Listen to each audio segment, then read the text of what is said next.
दोस्तों इंटरनेट का नाम सुनते ही आपके दिमाग में सबसे पहला चीज क्या आता है? दोस्तों कुछ आए ना आए लेकिन मेरे दिमाग में हैकिंग सबसे पहले आता है। खैर दोस्तों आजकल तो इंटरनेट आम हो चुका है क्योंकि आजकल सभी लोग इंटरनेट यूज करते हैं, चाहे वो वीडियो देखने के पर्पस में हो या फिर कोई नेट बैंकिंग करता हो या फिर नेट पर किसी भी तरह का कोई भी काम कर रहा हो, सभी इंटरनेट को यूज करते हैं। इनमें से बहुत ऐसे लोग हैं जिसका कि रोजी रोटी यानी कि उसका जीवन सिर्फ और सिर्फ इंटरनेट की कमाई से होता है और ऐसे में जायज है कि वो अपने डाटा को सिक्योर रखना चाहेगा। अपने डाटा को सिक्योर रखने के लिए दो बहुत ही इंपॉर्टेंट मेथड है।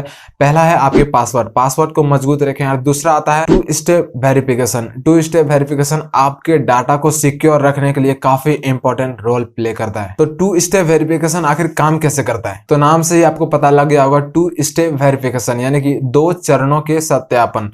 जैसे कि आप इंटरनेट बैंकिंग यदि करते हो, नेट बैंकिंग करते हो, तो उसमें हाई सिक्योरिटी का आपको तो पता ही होगा कि हाई सिक्योरिटी कितना रहता है। जैसे कि मान लो यदि आप नेट बैंकिंग करते हो या फिर कोई भी इंपॉर्टेंट डाटा सिक्योर रखने वाली चीज के ऊपर काम करते हो, तो पहला नंबर आपको तो पासवर्ड एंटर करना पड़ता है और उसके बाद आपके मोबाइल में जो भी मोबाइल नंबर आपने दिया है वो मोबाइल नंबर पर एक ओटीपी आता है। तो वो ओटीपी यानी कि 1 टाइम पासवर्ड को भी एंटर करना पड़ता है। यानी कि आपको पासवर्ड तो डालना ही होगा लेकिन आप 1 टाइम पासवर्ड को भी यानी कि ओटीपी को भी एंटर करना पड़ेगा। यानी कि पहला स्टेप हो गया आपका पासवर्ड और दूसरा स्टेप हो गया आपके मोबाइल पर जो मैसेज आया, ओटीपी आया वो। तो इसको कहते हैं second step verification. Second step verification के लिए आपके मोबाइल नंबर यानी कि एक मोबाइल नंबर का आवश्यकता पड़ती है। आप जो भी मोबाइल नंबर दे सकते हो जो कि आपके पास होना चाहिए। जब भी आप इंटरनेट बैंकिंग करो तो उस पर एक ओटीपी आएगा और वो ओटीपी भी पासवर्ड की तरह ही काम करता है। तो इससे होगा कि यदि आप नेट बैंकिंग को इस्तेमाल कर रहे हो तो एक हैकर भी क्यों ना हो वो भी आपके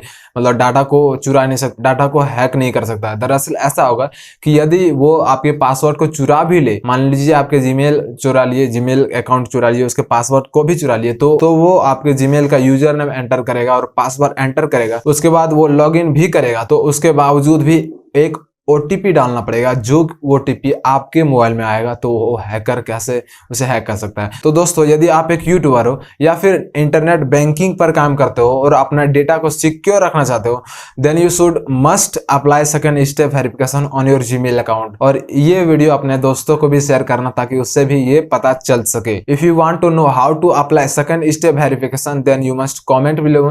आई will make a proper video on it. Thank you so much. Thanks for watching. Always keep smile. Bye bye.